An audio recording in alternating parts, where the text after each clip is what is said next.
Country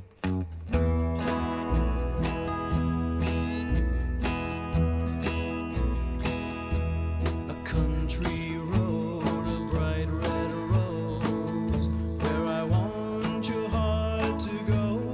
Warm breeze blows the cotton in rows to the cheerful sounds of banjo. Poor old Norton, he's on a business trip and his car broke down in Verona, Mississippi.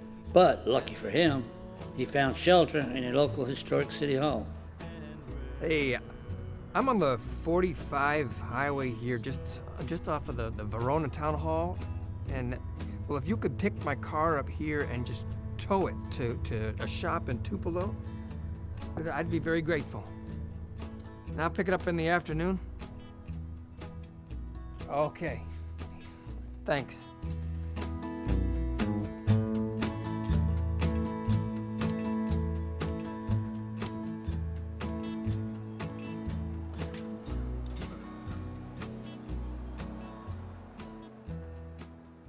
You having car trouble, mister? Yeah, I am. Is this your Chevy? Mm-hmm. That's a good old, reliable American car. That's the kind you give a name to. You're not from around here, are you? You got me on that. I'm going to Tupelo. I buy and sell furniture. Well, you should see some sights while you're here. Sights? What could there possibly be to see around here? Well, you're standing right in front of the place where Vernon and Gladys were married. Vernon and Gladys? Elvis's mom and dad. I'm Norton. I'm V. So sorry about your car. Yeah, well, it's nothing. I should have taken a rental car. So you a big Captain Marvel Jr. fan? Yeah. Elvis loved him when he was a kid. Kind of influenced how he dressed, the way he looked. Yeah, not everybody knows that. It's kind of cool, you know? Yeah, I guess you could say I love Tupelo. Elvis is Tupelo. What are you, like some kind of tour guide from the 50s? Am I making it too obvious? Well, Tupelo's where I'm headed. You know, I almost made it, but my car's shot. So, can you recommend a good cab company? You don't have to take a cab, Norton. I can give you a lift into Tupelo. Really? You do that for a stranger? Sure. We're very friendly here in the South, Norton. Did you really know Elvis was from Tupelo? Yeah, sure. Everybody knows that. It doesn't mean much to me, no offense. Oh, right. You're just here on business and no time for Elvis. Yeah, my mother loved Elvis, and she played the records when I was a kid. Smart woman. So where are you taking me? You kidnapping me or something? I'm taking you over to East Tupelo, where Elvis's birthplace is. That gonna take long? No, it's only 2 rooms, Norton. 2 rooms? You kidding? The king of rock and roll is born in a 2-room shack? Be nice.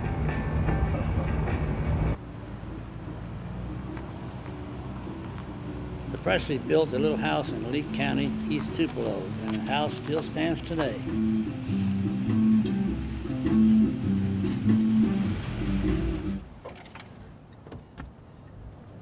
Well, this is it. This is Elvis's birthplace.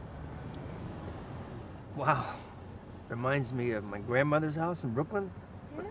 Hers was maybe a little bigger. Let's go up.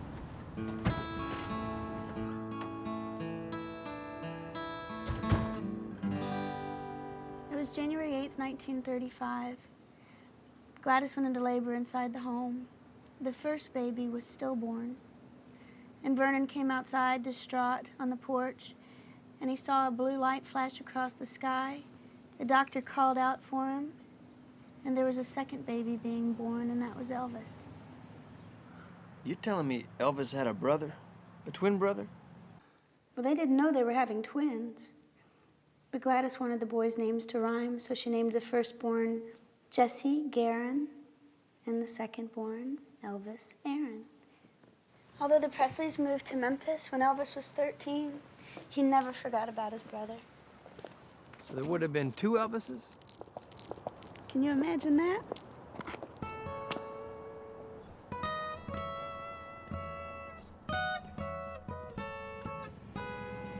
If you head east from the birthplace and turn left on Femster Lake Road, A winding little country path will take you to a beautiful hillside cemetery called Priceville Memorial Gardens. Herein lies the graves of the Presley family, including Elvis's brother, Jesse Presley. What is it? It's over here. The Burrow family, an entire family of 13, was killed in the tornado of April 5th, 1936. Yeah, Elvis was only 14 months old when that tornado hit Tupelo. There were 200 people killed. Over 1,000 people were injured. They had to turn the old Lyric Theater into a hospital. People were dying in the aisles of that theater, and now they say it's haunted. I Love Ghosts. Is that theater still around? Yeah, they saved the theater. You know that I think that Elvis probably thought of that tornado every time he came here to visit his brother. Come on, it's over here.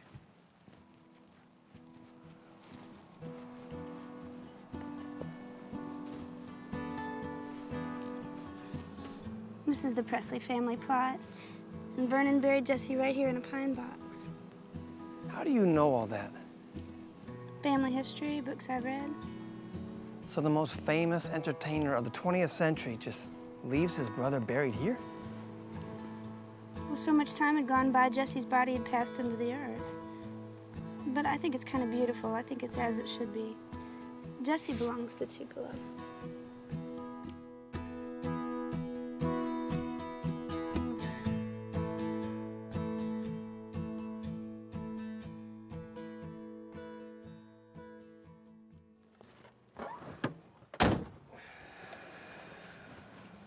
What's the matter?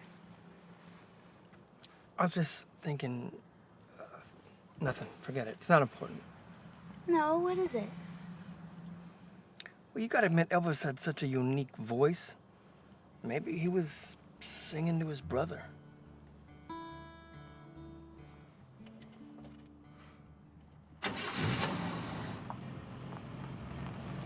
V. and Norton had worked up an appetite, so they headed over to Johnny's Drive-In, which had been in operation since 1945. Okay, well, give me a call when it's ready. It's gonna take another couple of hours. Oh? Well, I can take you back if you want me to. No, really. This is a lot better than sitting around the hotel lobby.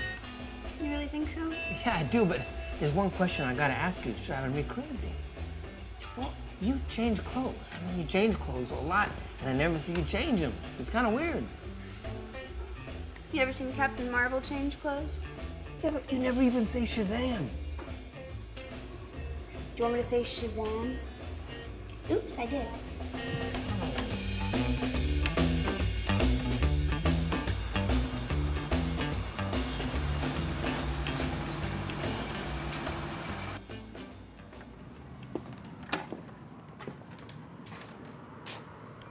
In 1945, Elvis performed on the Children's Day during the Tupelo Fair.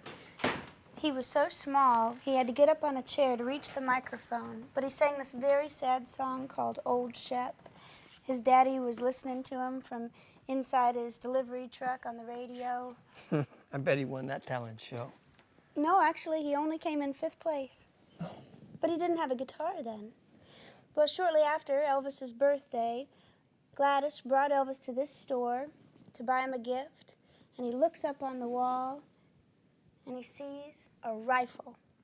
Well, Gladys wasn't going to let him buy a rifle, so Elvis bought the guitar. I bet you don't know how much she paid for that guitar. $7.91. And you know what else, Norton?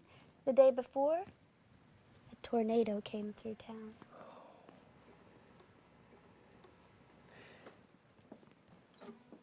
V, you never cease to amaze me. Now you're gonna play guitar? Oh, well, I barely know 3 chords. Now all I need is a Sam Phillips. When I was a young lass, an old chap, a pup, over the meadows we strayed. Now Elvis had a guitar, but he didn't know how to play it. There was a country singer named Mississippi Slim.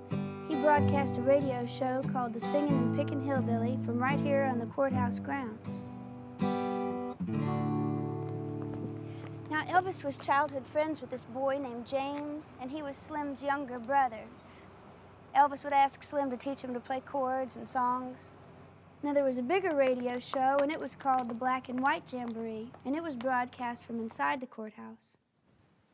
So it was a talent show. And Elvis would sit and wait with his guitar right here. He got on the show a whole bunch of times.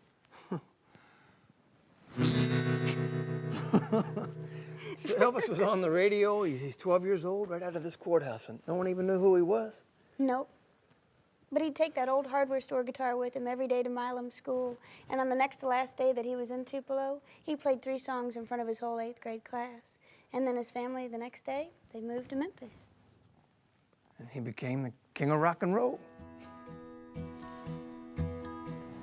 So, birthplace, cemetery, Johnny's, and the courthouse, I guess this pretty much wraps it up. No, Norton, that's not the end of the story. Elvis came back to Tupelo, and what happened was pretty amazing. Hey, there's the Lyric Theater. That's the old haunted theater you told me about. Yeah, that's where they hold the Tupelo Film Fest now. But I want to take you to the fairgrounds. Come on. Elvis returns to Tupelo Fairgrounds 11 years later, September 1956. This was Elvis's homecoming show. You know, Elvis was a huge star when he came home to Tupelo to perform. How many people were here? There were 5,000 people, all walks of life. Mostly it was screaming girls. It really must have been something. It was. Governor Coleman, he proclaimed Elvis to be Tupelo's native son. The mayor, Mayor Ballard, gave him this huge key to the city that was in the shape of a guitar. Elvis, he said it was the first time he'd ever been to the fair that he didn't have to jump the fence to get in. And that all happened right here at the fairground? Mm-hmm. You know, I read that Elvis was 42 when he died. You imagine that? I think about it because, well, I'm gonna be 42. Hey, you don't look it, Norton. Well, thanks, V. I guess what I'm saying is his life was already half over. You know, you don't know that stuff, but it makes you think about your life and what you're done with it. Hey, you know what? You know that photograph? Norton, the one where the girls are reaching up to touch Elvis's fingertips? You do know it? Yeah. I think that was one of the most profound memories in rock and roll music. And that happened right here in Tupelo, right on the fairgrounds. Imagine it. Imagine being there.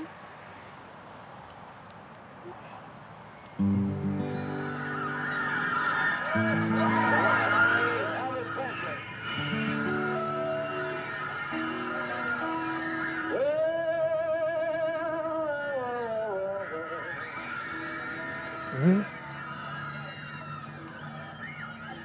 V.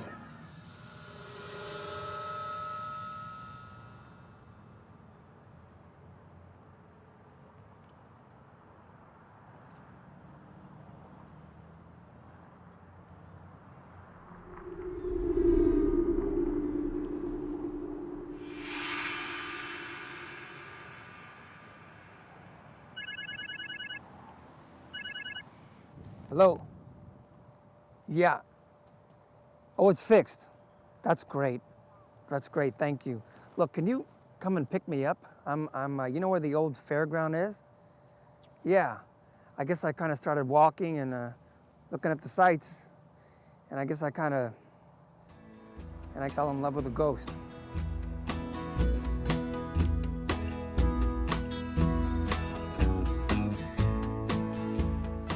Elvis never forgot Tupelo, and neither would Norton.